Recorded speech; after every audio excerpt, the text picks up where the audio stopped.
안녕하십니까, 박사입니다. 폴란드가 러시아 벨라루시의 연합 군사훈련 자파드 2025를 구실로 국경을 2주간 피수했다가 결국 자기 발등을 찍고 있다는 것을 깨닫고 다시 개방했습니다. 폴란드 벨라루시 국경은 도로를 통한 무역도 무역이지만 중어반리에 중국 유럽 간 철로 무역에서 핵심입니다. 중어반리는 유라시아 실크로드의 동맥으로 중국의 128개 도시와 유럽의 26개국 229개 도시를 연결합니다. 열차로 상품을 운송할 경우 해운에 비해 시간은 4분의 1, 운임은 5분의 1이 절약됩니다. 수에즈 운하를 통과하는 것보다 여러 면에서 안정적입니다. 폴란드의 국경패스는 러시아를 지원하지 못하도록 중국에 압박을 가하는 차원이었습니다. 국경을 차단하는 바람에 300편의 열차가 막혔습니다.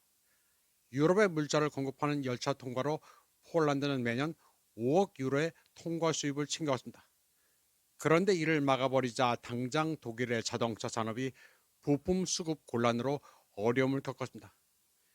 유럽 각국은 서플라이 체인을 메우느라 대체 운송로를 찾는 바람에 원가가 15%나 올랐습니다. 폴란드의 투스크 총리는 9월 25일 밤 국경의 재개방을 선언했습니다. 국경 폐쇄는 지정학적으로도 중대한 영향을 미쳤습니다. 중국과 유럽연합 간 철도 화물의 90%가 이용하는 무역로가 봉쇄됐습니다.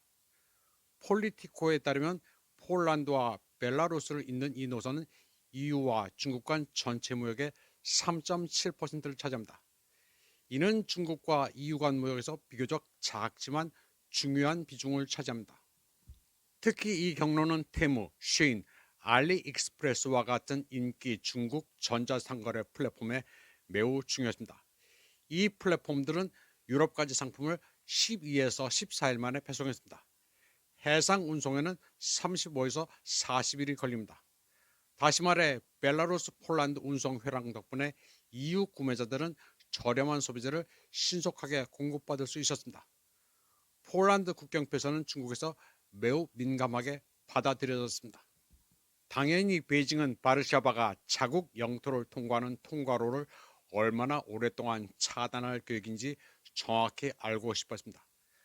그러나 폴란드는 처음부터 매우 모호한 조건을 제시했습니다. 라도스와프 시코르스키 폴란드 외무장관은 국경이 완전히 개방되려면 양측 모두 평화가 있어야 한다고 모호하게 말했습니다.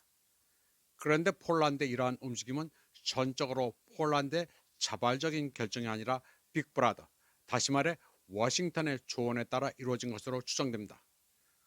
바르샤바와 긴밀한 관계를 맺었던 워싱턴은 중국의 EU 경유에 대해 매우 명확한 입장을 가지고 있습니다. 그래서 중국은 플랜 B를 가동했습니다. 9월 22일 중국은 컨테이너선 이스탄불 브리지호를 닝보 조선항에서 러시아 북해 항로를 따라 영국 펠릭스토 항으로 출항시켰습니다. 이 선박은 러시아 쇄빙선의 호위를 받고 있습니다. 바르샤바의 조치로 중국과 EU 간 연간 250억 유로 상당의 철도 화물 운송이 중단되기 때문에 가만히 있을 수 없었습니다. 왕이 중국 외교부장은 라조스와프 시코르스키 폴란드 외교부장과 3시간 동안 회담을 가졌고 이후 베이징은 며칠 동안 바르샤바와 계속 대화를 이어갔습니다.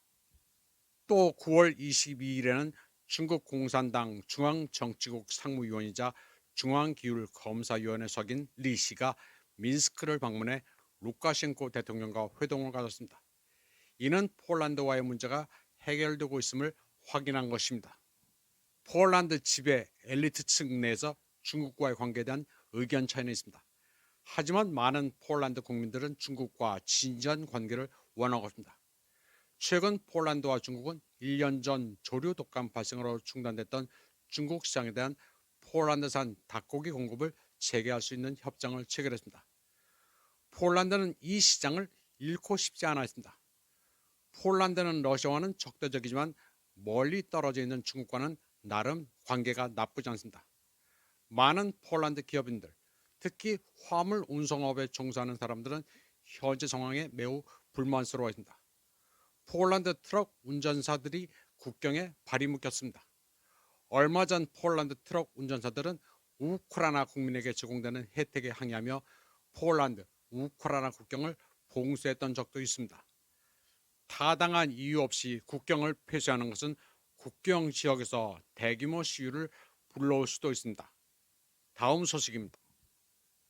지정학 분석가 브라이언 벌레틱은 새로운 네팔 정부가 임명한 4명의 전문직 장관 가운데 3명은 USAID, 소로스 재단, 기타 서방 기관과 제휴한 NGO 출신이라고 밝혔습니다. 그러면서 최근 카트만두에서 일어난 쿠데타는 결국 색깔 혁명이었다고 말했습니다.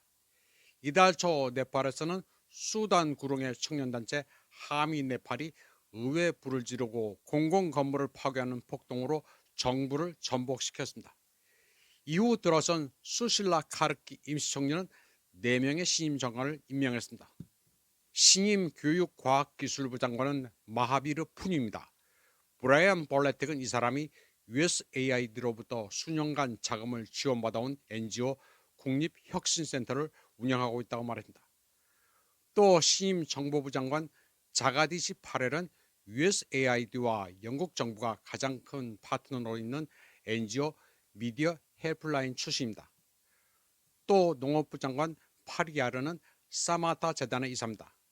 사마타 재단의 후원자는 NED, 국제공화당 연구소 IRI, USAID, 조지 소로스의 오픈 소사이티 재단 등이 있습니다. 수실라 카르키 임시총리는 아닐 쿠마르 신하를 산업, 상무부, 사법의회부, 사회부 장관직에 임명했습니다. 신하는 선서를 한 뒤 공무원 채용에서 소위 G세대 순교자 가족에게 우선권이 주어질 것이라고 말했습니다. 소위 순교자란 사람들은 폭동 과정에서 숨진 72명입니다. 이번 방송은 여기까지 하겠습니다.